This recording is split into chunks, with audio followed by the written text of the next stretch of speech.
Hello students, in this part we will discuss about central dogma and packaging of DNA. What is central dogma?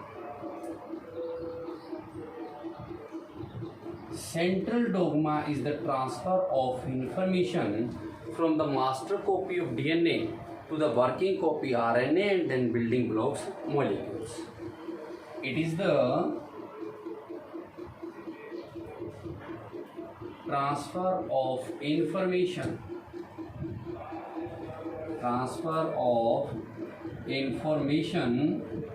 from master copy of DNA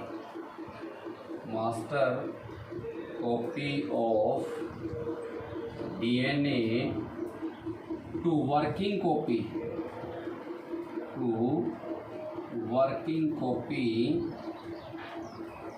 RNA, and then from RNA to building molecule, and building molecules are protein. This is the simple way of transfer of the information from one part to another part. This is called central dogma. In a normal human body, the information may be started from or may transfer from DNA. DNA converts into RNA, or you can say that mRNA. Conversion of DNA into RNA, or you can say that formation of RNA from DNA, that is called transcription.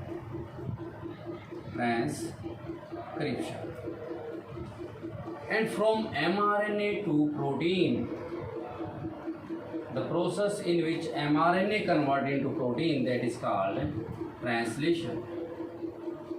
So this is the central dogma in which DNA, master copy DNA converts into mRNA, and then mRNA to building molecules, those are called protein. This is called central dogma.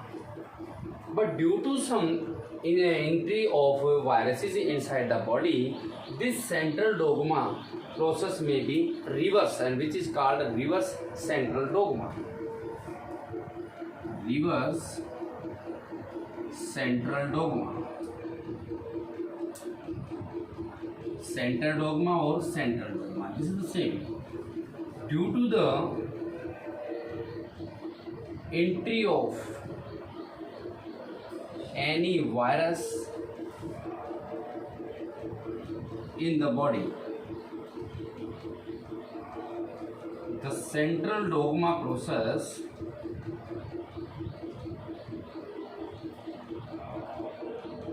may change may occur. Central dogma process, there is change occurred. How these changes are occurred? In body, DNA is present, and DNA convert into mRNA. This is the simple way, this is the normal way in which master copy DNA convert into mRNA. But due to entry of any virus inside the body, this mRNA or RNA again convert into DNA. Means DNA firstly convert into mRNA or RNA. This RNA again convert due to entry of a virus. This RNA again change into DNA, and then DNA to mRNA, and at last protein. So in this, reversible process can take place. You can see that forwardly and backwardly. This is called reverse central dogma. DNA to mRNA and mRNA to DNA. This is called reverse transcription. Simple transcription is the process in which DNA convert into RNA, or you can say that formation of RNA from DNA, that is called transcription. But when the process DNA to mRNA or mRNA again DNA, then DNA to mRNA, the two processes may be occurred. So this is called reverse transcription. and then mRNA to protein. The process is called translation. This is called reverse central dogma. The next one is packaging of DNA. Packaging of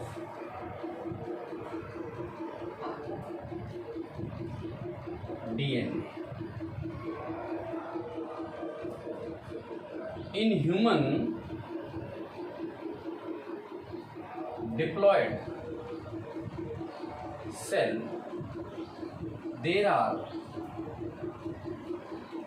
6.6 in 10 power 9 base pair. How many base pair present in human diploid cells? 6.6 into 10 power 9 base pair. And we know that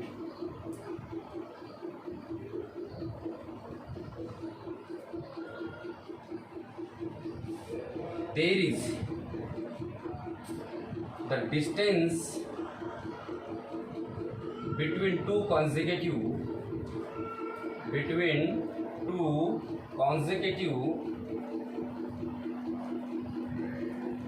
base pair is 0.34 nanometer, or we can write it 0.34 in 10 power minus 9 meter.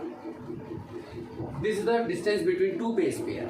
And how many base pairs are present in human diploid cells? 6.6. So, how we can calculate the length of the DNA which is present in diploid cell? Therefore, the length of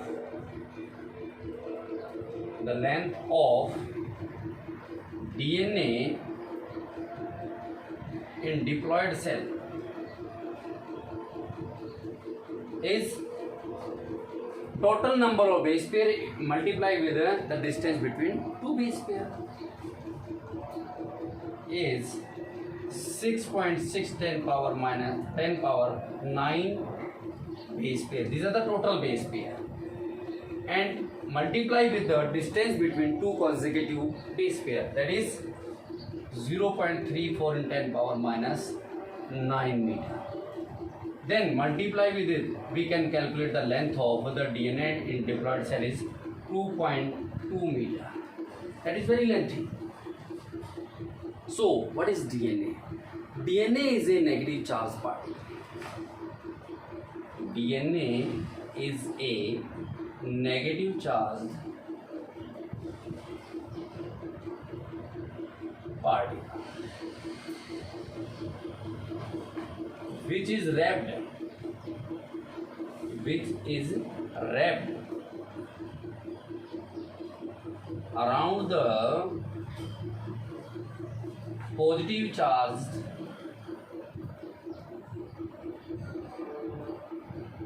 histone protein, which is wrapped around the positive charged histone protein. Histone protein is rich in the residues of amino acid lysine and arginine. Histone protein is rich in amino acid residues of lysine and arginine. There are 4 types of histone. Basically, there are 5 types of histone protein, but one histone which is not used in inheritance, so that is not calculated. So there are 4 types. Basically, or you can say mainly, there are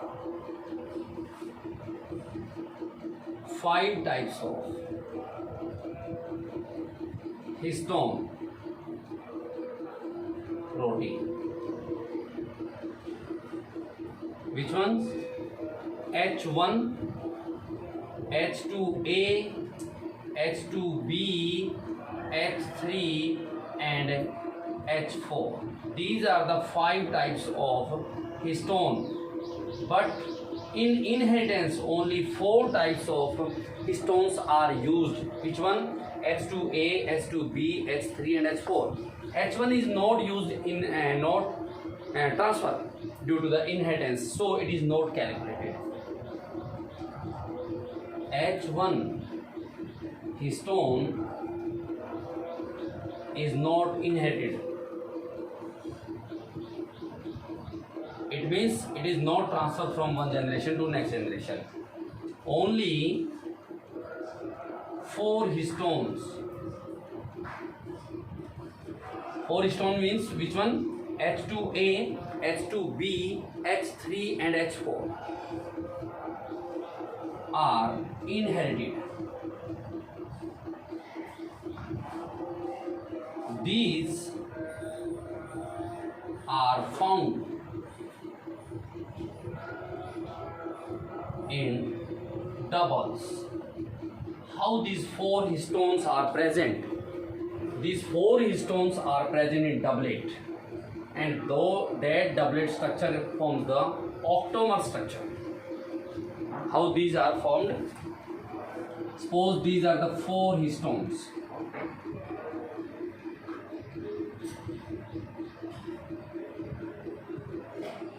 H2A, H2B, H3 and H4. These are the 4, but not 4. Behind the 4 more histones are present. So these are found in doublet. One is H2A at the back side, another H2B is at the back side, same as H3 and same as H4. So they are found in doublet. There are 4 histones which is found in doublet, that forms the octamer structure. This is called octamer.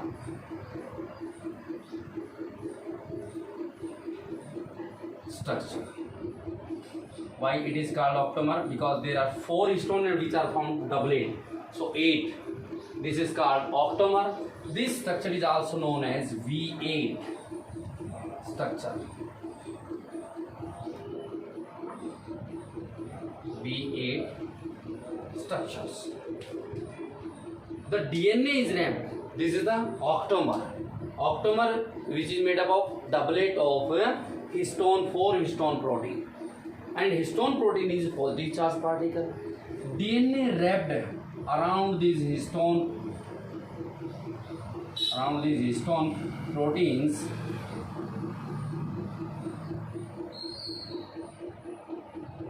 such like this one.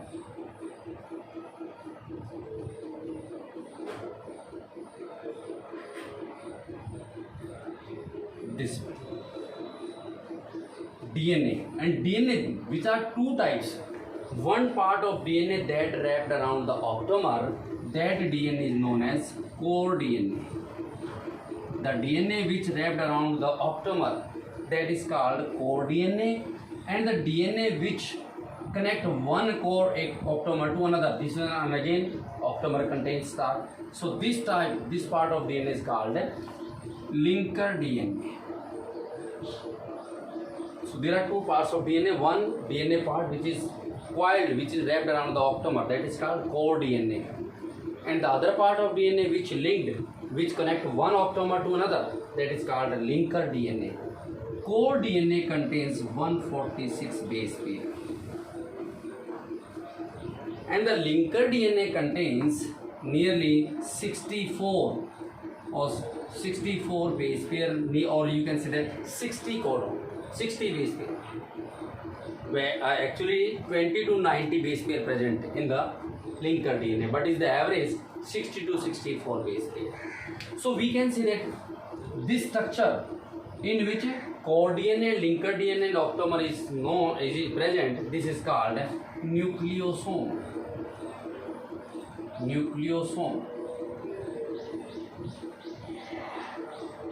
How is the nucleosome present? Firstly, packaging of DNA, which was proposed by the Woodcock. What was Woodcock proposed? Woodcock. He saw that there are some thickening present at the chromatin. He saw that, or you can say that he said that there are some thickening present on chromatin. Suppose this is the chromatin and it contains some thickening, but he couldn't say that what are these. But suppose there are some thickening present. After that, audit propose that these thickenings are nucleosome. Audit then proposed that these thickening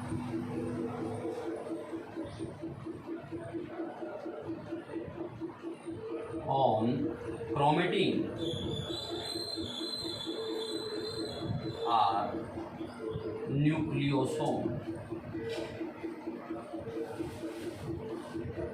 These are the nucleosome. How these nucleosome can be seen with the help of microscope? We can see this is the nucleosome. So this structure is known as nucleosome. V8 structure because in it there are 4 histones which are found in doublet. As well as this structure is again one another name is also known as new bodies.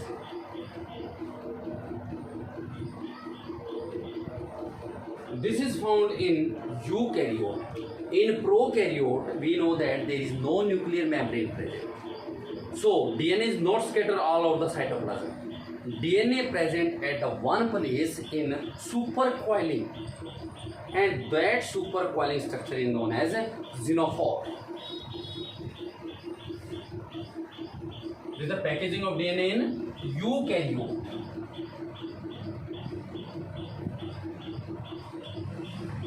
Eukaryote. In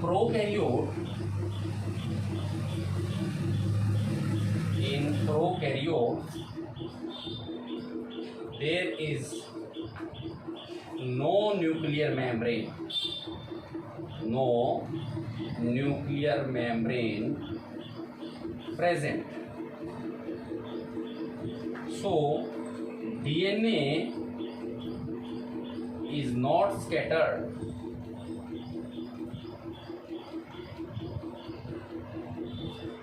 all over the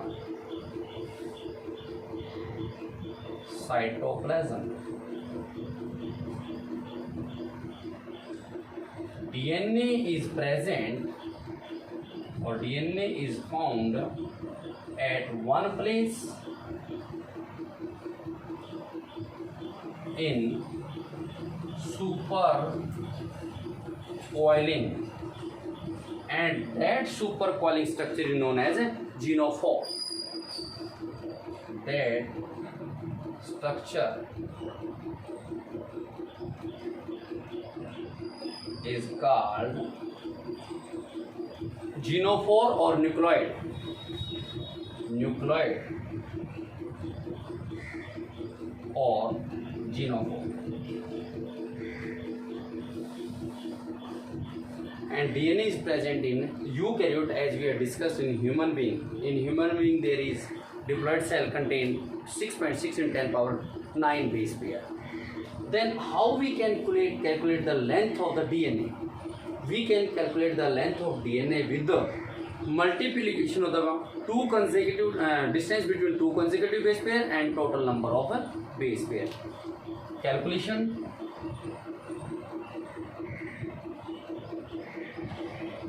of base pair. How we can calculate? Total number of base pair into distance between two consecutive base pair. Distance between two consecutive base pair, that is near to the length of the DNA. Clear? And as we discussed in eukaryote, the DNA is present just like structure strings of beads. In eukaryote, the DNA form a structure resemble to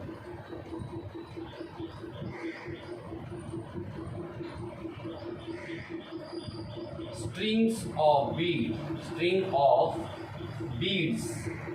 What is strings of bead? The string of beads means manke ki mala. Such like as this is the structure. This thickening and thickening, after that we know that thickenings are nucleosome, not something else, is the nucleosome. And the structure which is present in the nucleosome of string of beads, the long thread, that is called chromatin.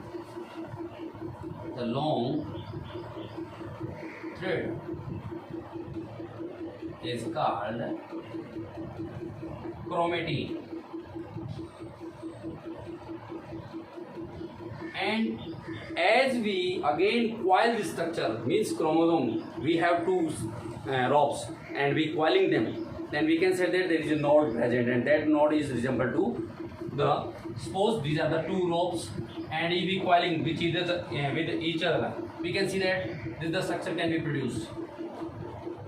So a node is produced and that node resembles to the nucleosome. If we coil this, super coil this chromatin, then it forms a solenoid, and at the final stage it reaches to the chromosome. Again, chromatin is super coiled. Means we again coiled this chromatin, then it shows structure like as a solenoid. Then it converts in a solenoid, a cylindrical hollow structure, solenoid, and finally it converts into chromosomes.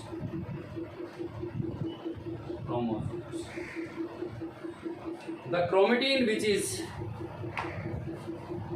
as the chromatins are super coiled, some chromatin may be seen as dark in color and some light.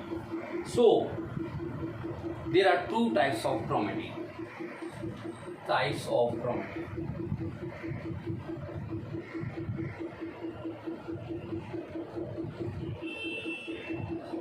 Two types of chromatin. One is heterochromatin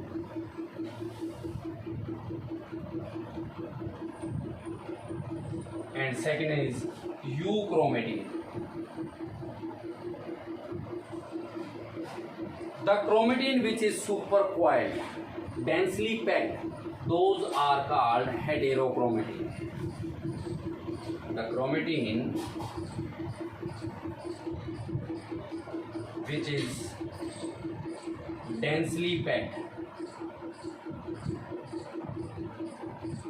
that is called heterochromatin, and loosely packed is known as euchromatin.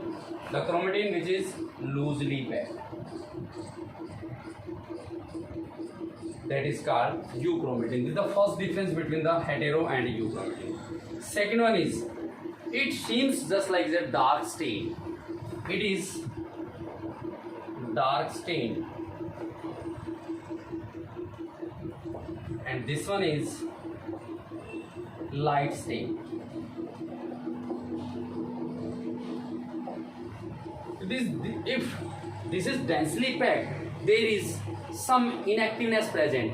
So these chromatins are inactive. These are inactive, and these are active.